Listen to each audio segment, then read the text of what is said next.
Susuhunan Wirasmara, duwe bapak namanya Sultan Trenggono, duwe bapak namanya Raden Patah, duwe bapak namanya Prabu Brawijaya.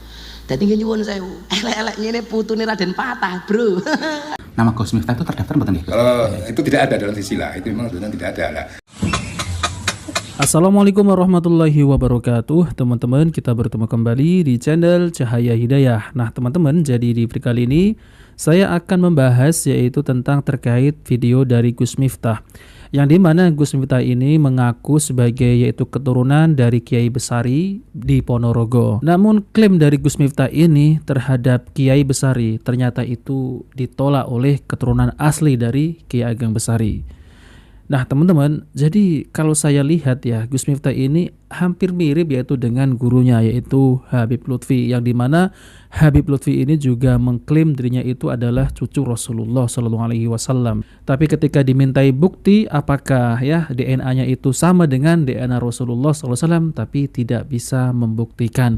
Nah seperti itu ya teman-teman. Nah oke teman-teman, jadi ini adalah video yang dimana Gus Miftah ini mengaku-ngaku sebagai keturunan Kiai Besari Ponorogo. Coba mari kita simak videonya.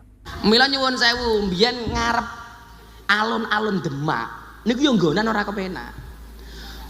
Kula niku rada ngerti Demak soalnya napa? Lak diurut dari bawah sampai atas. Mbah kula nomor 17 niku jenenge Kanjeng Raden Patah. Dadi lak dur konser ngaten niku. Kula niku lak kalian Demak niku napa kok rada duwe perhatian lebih.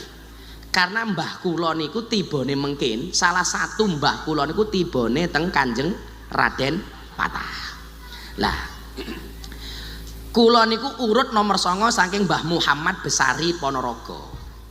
Lak diurut saka ngisor, nggih, lak diurut saka ngisor. Miftah duwe bapak Muhammad Muradi. Muhammad Muradi duwe bapak Muhammad Boniran.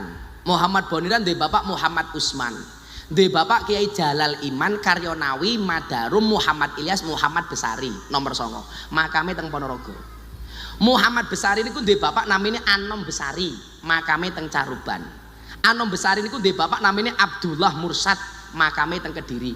Abdullah Mursad duwe bapak namanya Raden Demang, duwe bapak namanya Pangeran Demang, duwe bapak namanya Panembahan Praworo, duwe bapak namanya Susuhunan Wirasmara, duwe bapak namanya Sultan Trenggono, duwe bapak namanya Raden Patah, duwe bapak namanya Prabu Brawijaya.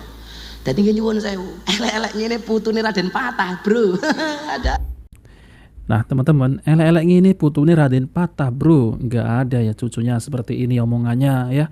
Ngalor ngidul, omongannya berbicara kasar. Ya sedikit-sedikitnya itu berbicaranya itu yang baik ya. Yaitu memiliki adab sopan santun ketika berceramah. Mila wingi nyuwun sewu, begitu Demak banjir, orang banyak seudon kali wong Demak, kula nggih ora setuju. Ora setuju.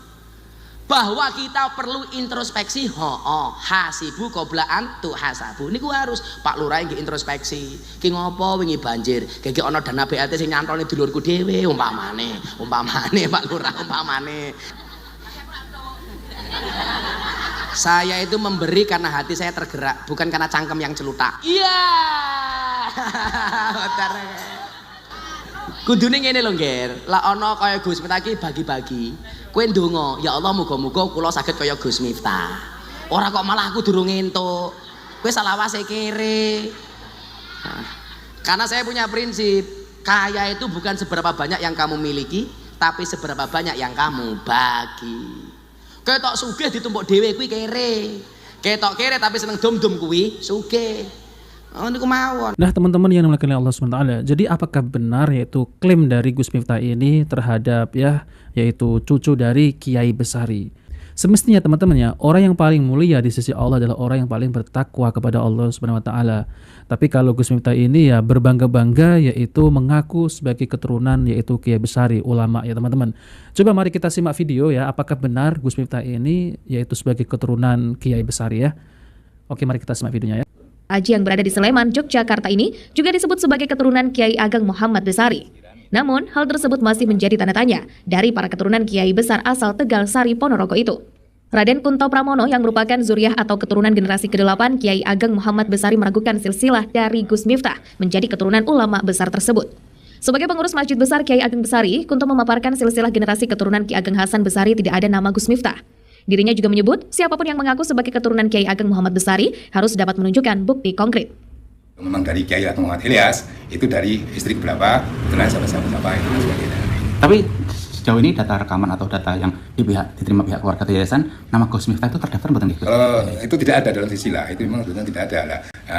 Maksud saya itu juga, saya itu mengharapkan itu memang itu kalau memang dari Kiai Ageng Muhammad Ilyas ya, putra Kiai Ageng Muhammad Besari itu dari istri keberapa itu nanti akan ketemu gitu, seperti itu. Setelah saya cek yang mungkin yang namanya ini itu kok nggak ada lah, itulah saya masih merasa ada keraguan lah di situlah. Dari data yang ada di Tegalsari, bisa disimpulkan tidak ditemukan data konkret dalam silsilah. Ia meyakini bahwa tidak ada kaitan keluarga besar Kiai Ageng Muhammad Besari dengan Gus Miftah. Nah teman-teman, jadi ya tepatnya ya intinya Gus Miftah ini hanya mengklaim ya, jadi masih diragukan yaitu nasabnya itu bersambung kepada Kiai Besari. Jadi hanya mengaku-ngaku saja teman-teman. Jadi nggak jauh beda dengan gurunya yaitu mengklaim yaitu sebagai cucu Nabi SAW. Ya kalau kita lihat teman-teman ya, perkataan dari ucapan-ucapan dari Gus Miftah ini itu tidak mencerminkan seorang ya sebagai cucu ulama gitu ya teman-teman. Ya sangat jauh sekali. Biasanya kalau cucu ulama ataupun keturunan dari ulama besar itu berbicaranya itu ya kurang lebih itu ada sopan santunnya. Tapi ini bicaranya los, gak ada remnya. Jadi kalau ngomong godit, kalau ngomong jorok-jorok, kasar dan lain-lain, suka menghina, jadi tidak mencontohkan sebagai keturunan orang yang baik. Nah di sini jadi teman-teman ya, kalau mengklaim sebagai inilah keturunan inilah, tapi ingat ya, orang yang paling mulia di sisi Allah itu adalah orang yang paling bertakwa kepada Allah SWT. Jadi kalau saya lihat ceramah-ceramah dari Gus Miftah ini sangat jauh sekali dengan Al-Quran dan hadis Nabi SAW. Jadi tidak kurang lebih ya seperti ya guyon-guyon saja ataupun ya seperti orang berbual gitu ya. Yang isinya apa ceramahnya ya membanggakan dirinya sendiri. Ya tidak kurang lebih seperti oknum Habib-Habib Alawi yang dimana mereka itu kalau berceramah suka membanggakan yaitu dirinya sendiri. Nah seperti itu ya teman-teman. Nah teman-teman sebagai penutup ya, jadi kita sebagai kaum muslimin harus pilih-pilih dalam memilih yaitu guru ataupun pengajian. Apakah pengajian itu bersumber dari Al-Quran dan hadis Nabi SAW? Apakah pengajian itu sangat jauh sekali dengan Al-Quran dan hadis Nabi SAW? Jadi pengajiannya itu ya isinya hanya guyonan. Nah seperti itu teman-teman. Seperti yang pernah dikatakan oleh Ustadz Fulan ya, bahwasanya ada seorang penceramah yang digabungkan yaitu ceramahnya dengan musik-musik, digabungkan dengan DJ, digabungkan dengan hal-hal yang diharamkan oleh Allah SWT. Nah maka dari itu ya teman-teman, itu adalah sebagai fitnah akhir zaman, yaitu munculnya orang-orang ya mereka itu menjual agama. Nah seperti itu ya teman-teman. Nah oke teman-teman, jika video ini bermanfaat jangan lupa like dan subscribe di channel Cahaya Hidayah. Wabillahi taufiq wal hidayah. Wassalamualaikum warahmatullahi wabarakatuh.